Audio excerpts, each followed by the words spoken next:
എന്നെ അറിയാമോ? ഞാനാണ് വൃക്ക. ഞാനാണ് നിങ്ങളുടെ ശരീരത്തിൽ നിന്ന് മാലിന്യങ്ങളെ അരിച്ചു പുറന്തള്ളുന്നത്. എനിക്കൊരുപാട് പറയാനുണ്ട്. നിങ്ങളുടെ ഉള്ളിലിരുന്നാണ് ഞാൻ സംസാരിക്കുന്നത്. വയറിന്റെ പിൻഭാഗത്ത് കശേരുക്കളുടെ മുന്നിൽ 2 വശത്താണ് ഞങ്ങൾ 2 വൃക്കകളുടെ താമസം. നിങ്ങൾക്കറിയാമോ, 140 ഗ്രാം തൂക്കമുണ്ട് എനിക്ക്. ഏകദേശം 11 സെന്റിമീറ്റർ മുതൽ 12 സെന്റിമീറ്റർ വരെ നീളവും 4.5 സെന്റിമീറ്റർ വീതിയുമുണ്ട് എനിക്ക്. ഒരു ദിവസം ഞങ്ങൾ 1400 ലിറ്റർ രക്തം ശുദ്ധീകരിക്കുന്നുണ്ട്. അതായത് 350 തവണ രക്തത്തിലെ മാലിന്യങ്ങൾ അരിച്ചെടുക്കുന്നു. ശരീരത്തിലെ ജലാംശം ആവശ്യത്തിനനുസരിച്ച് ക്രമപ്പെടുത്തുന്നു. രക്തസമ്മർദ്ദം നിയന്ത്രിക്കുന്നു. ശുദ്ധ രക്താണുക്കൾ നിർമ്മിക്കുന്നു. വലിയ അത്ഭുതങ്ങൾ നിറഞ്ഞ ശരീരത്തിനുടമകളാണ് നിങ്ങൾ ഓരോരുത്തരും. അതിൽപ്പെട്ട വലിയൊരു അത്ഭുതമാണ് ഈ ഞാനും. നിങ്ങളുടെ ആരോഗ്യത്തിൽ ഇത്രയധികം ശ്രദ്ധിക്കുന്ന ഞങ്ങളെ നിങ്ങൾ ഓർക്കാറുണ്ടോ? ഒരു വൃക്കയിൽ 10 ലക്ഷം നെഫ്രോണുകളുണ്ട്. അഥവാ വൃക്ക കോശങ്ങളിലൂടെയാണ് ശരീരത്തിലെ രക്തം ശുദ്ധീകരിക്കുന്നത്. ഞങ്ങൾക്കുള്ളിലെ നേരിയ കുഴലുകൾക്കുള്ളിലൂടെയാണ് ശുദ്ധീകരണ പ്രക്രിയയുടെ ഭാഗമായി രക്തം ഒഴുകിക്കൊണ്ടിരിക്കുന്നത്. നിങ്ങൾ അത്ഭുതപ്പെടും. ഈ കുഴലുകൾ നിസ്സാരമല്ല. നിവർത്തിവെച്ചാൽ ഇവയ്ക്ക് 100 കിലോമീറ്ററോളം നീളം വരും. ഇപ്പോ വല്ലാത്തൊരടുപ്പമുണ്ട് നമുക്ക്. ദാ കൈ ചേർത്ത് പിടിക്കൂ. ഞാനില്ലെങ്കിൽ നിങ്ങളില്ല, നിങ്ങളില്ലെങ്കിൽ ഞാനുമില്ല, ഞാനില്ലെങ്കിൽ നിങ്ങളില്ല, നിങ്ങളില്ലെങ്കിൽ ഞാനുമില്ല. നോക്കൂ, ഞാനൊരു രോഗിയെ പോലെ.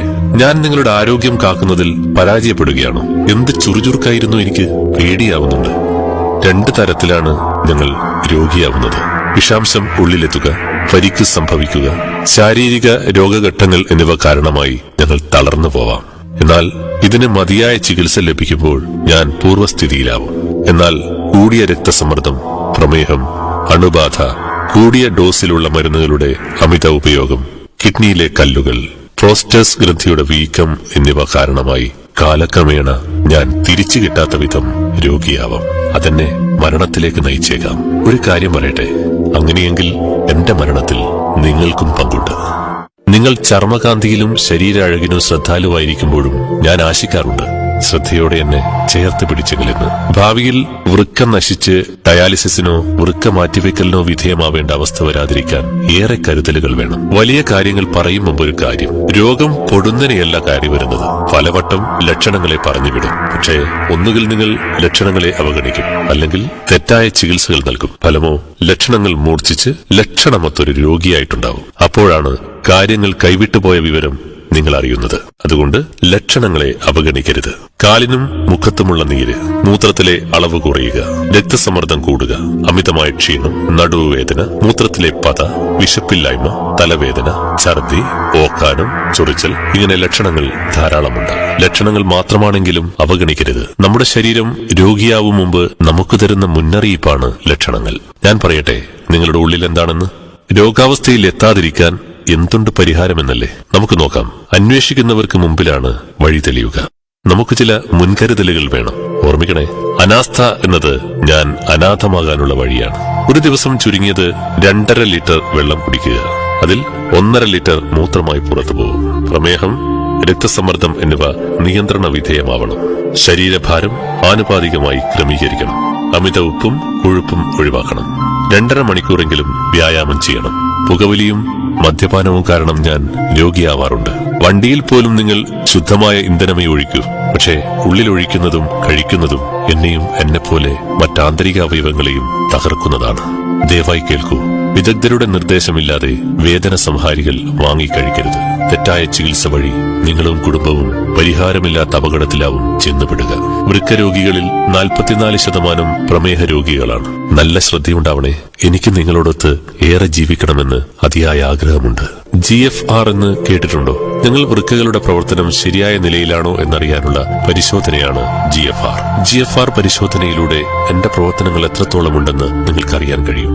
അതുപോലെ urine micro albumin, creatine, BP എന്നിവയും പരിശോധിക്കണം. ആവശ്യമെങ്കിൽ സ്കാനിംഗ് ചെയ്യണം. ഞെട്ടലോടെയാണ് ഞാനും കേട്ടത്. ഇന്ത്യ പ്രമേഹ രോഗ വിഷയത്തിൽ ലോകത്തിന്റെ തലസ്ഥാനമാണത്രേ. എന്നെ നശിപ്പിക്കുന്നതിൽ പകുതിയും പ്രമേഹമാണ് വില്ലൻ. രക്തത്തിലെ ഗ്ലൂക്കോസിന്റെ അളവ് കൂടിയ അവസ്ഥയാണ് പ്രമേഹം. കഴിക്കുന്ന ഭക്ഷണത്തിൽ നിന്ന് വയറ്റിലുള്ള പാൻക്രിയാസ് ഗ്രന്ഥിയിൽ നിന്ന് ഉൽപ്പാദിപ്പിക്കുന്ന ഇൻസുലിൻ എന്ന ഹോർമോണാണ് കരളിലേക്കും മസിലിലേക്കും ഗ്ലൂക്കോസ് എത്തിക്കുന്നത്. കരളിലൂടെയാണ് ഗ്ലൂക്കോസ് രക്തത്തിലെത്തുന്നത്. ഗ്ലൂക്കോസ് പരിധിയിലധികമാവുന്നതോടുകൂടി മൂത്രത്തിൽ ഗ്ലൂക്കോസ് കണ്ടു തുടങ്ങും. ഇടയ്ക്കിടെ മൂത്രമൊഴിച്ചുകൊണ്ടിരിക്കും. പിന്നെ ദാഹവും വിശപ്പും കൂടും. 200 ദശലക്ഷം പ്രമേഹ രോഗികളുണ്ട് ലോകത്ത്. ഓരോ 8 സെക്കൻഡിലും ഒരാൾ പ്രമേഹം മൂലം മരണപ്പെടുന്നുണ്ട്. ജനിതകമായി തന്നെ പ്രമേഹത്തിന് ധാരാളം സാധ്യതയുണ്ട്. ഇതുപോലെ നമ്മുടെ ജീവിതശൈലി, അമിത ഭക്ഷണം, വ്യായാമത്തിന്റെ കുറവ് ഇവയെല്ലാം നിങ്ങളെ പ്രമേഹ രോഗിയാക്കാം. എനിക്ക് മാത്രമല്ല, ജീവിതത്തിന് തന്നെ ഭീഷണിയാണ് നിയന്ത്രിതമല്ലാത്ത പ്രമേഹം. ചികിത്സിക്കാത്തതും നിയന്ത്രണമില്ലാത്തതുമായ പ്രമേഹം ക്രമേണ നിങ്ങളുടെ രക്തക്കുഴലുകൾ കേടുവരുത്തും. എന്നെ മാത്രമല്ല, കണ്ണും ഹൃദയവും പാദങ്ങളും എല്ലാം നശിപ്പിച്ച് പക്ഷാഘാതം വരെ വരുത്തിവെക്കുന്ന പ്രമേഹത്തെ സൂക്ഷിക്കുന്നതിലൂടെ നിങ്ങൾ നിങ്ങളെ സൂക്ഷിക്കുന്നു. ചില ആളുകൾ വേദന കൊണ്ട് പുളയുന്നത് കാണാം. വൃക്കയിൽ കല്ലാണ് കാരണം. എങ്ങനെയാണ് എന്നിൽ കല്ല് രൂപപ്പെടുന്നത് എന്നറിയാമോ? മൂത്രത്തിന്റെ അളവ് കുറയുമ്പോഴും യൂറിക് ആസിഡ്, മൂത്രത്തിൽ ഓക്സലേറ്റ്, കാൽസ്യം എന്നിവ ക്രമാതീതമായി വർദ്ധിക്കുമ്പോഴും എന്നിൽ കല്ലുകൾ രൂപപ്പെടാറുണ്ട്. നല്ലപോലെ വെള്ളം കുടിക്കണേ. വെള്ളത്തിന്റെ കുറവും വലിയൊരു കാരണമാണ്. ലക്ഷണങ്ങൾ പ്രകടിപ്പിക്കാതെയും കല്ല് കണ്ടേക്കാമെങ്കിലും ഇനി പറയുന്ന ലക്ഷണങ്ങൾ മിക്കവാറും കണ്ടേക്കാം. വയറുവേദന, മൂത്രത്തിൽ രക്തം, മൂത്രത്തിൽ തരികൾ, ഇടയ്ക്കിടെ മൂത്രമൊഴിക്കൽ. കല്ല് വരാതിരിക്കാൻ ചില മുൻകരുതലുകൾ വേണം. കാരണം നമ്മളെ നമ്മൾ തന്നെയാണ് സൂക്ഷിക്കേണ്ടത്.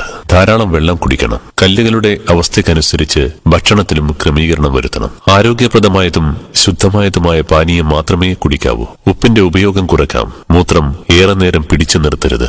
മദ്യവും പുകവലിയും ഉപേക്ഷിക്കണം. കാരണം നിങ്ങളെ മാത്രമല്ല, നിങ്ങളുടെ കുടുംബത്തെയും അത് നശിപ്പിക്കും.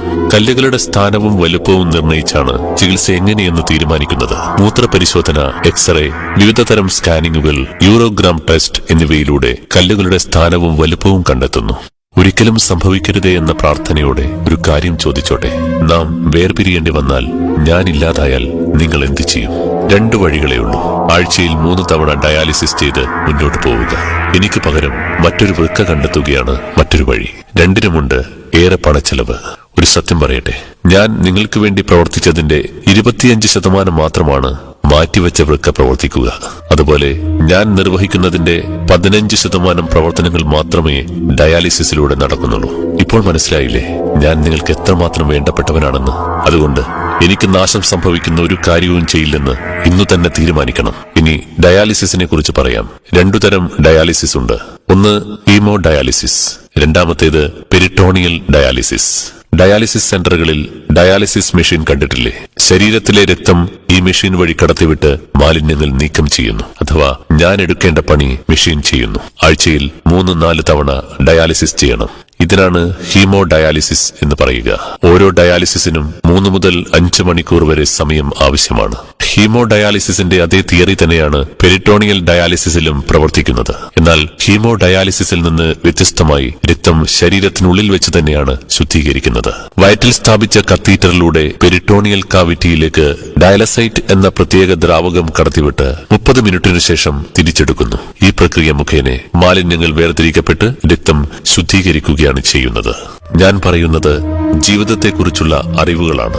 ഞാനും എന്നെപ്പോലുള്ള ആന്തരിക ഭാഗങ്ങളും എല്ലാ സമ്പത്തിനും മുകളിലാണ്. അതുകൊണ്ട് ശരിയായ സൂക്ഷ്മതയും മുൻകരുതലുകളും കൈക്കൊള്ളുന്നത് മെച്ചപ്പെട്ടതും ആരോഗ്യപ്രദവുമായ ജീവിതത്തിനു വേണ്ടിയാണ്. ഈ ചിത്രം കണ്ടോ? ഇതാണ് ശരിയായ എന്റെ ചിത്രം. ദാ ഇത് കണ്ടോ?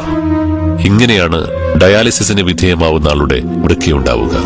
സാധാരണ ഡയാലിസിസിന് 1 മാസം 20,000 രൂപയ്ക്ക് മുകളിൽ ചിലവ് വരും.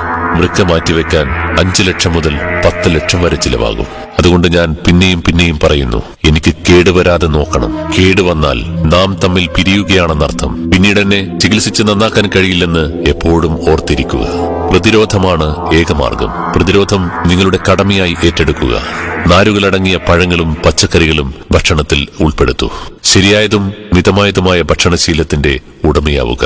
വിലമതിക്കാനാവാത്തതാണ് ശരീരവും ആന്തരിക അവയവങ്ങളും. ഞാൻ എന്നും നിങ്ങളോടൊപ്പം ഉണ്ടാവണമെന്ന് നിങ്ങൾ ആഗ്രഹിക്കുന്നില്ലേ? നിങ്ങളുടെ അകത്തിരുന്ന് നിങ്ങൾക്കായി ജീവിച്ച് ഇനിയും എനിക്ക് കൊതി തീർന്നിട്ടില്ല. നിങ്ങൾക്കകത്തിരുന്ന് എനിക്ക് നിങ്ങളെ കാണാം. നിങ്ങളുടെ ശരീരത്തിന്റെ ഉള്ളിൽ സംഭവിക്കുന്ന ഓരോ കേടുപാടുകളും ഞാൻ കാണുന്നുണ്ട്. തെറ്റായ ജീവിതശൈലിയാണ് മിക്ക കേടുപാടുകൾക്കും കാരണം. നമുക്ക് മാറാം. ആരോഗ്യം സർവധനാൽ പ്രധാനമാണ്.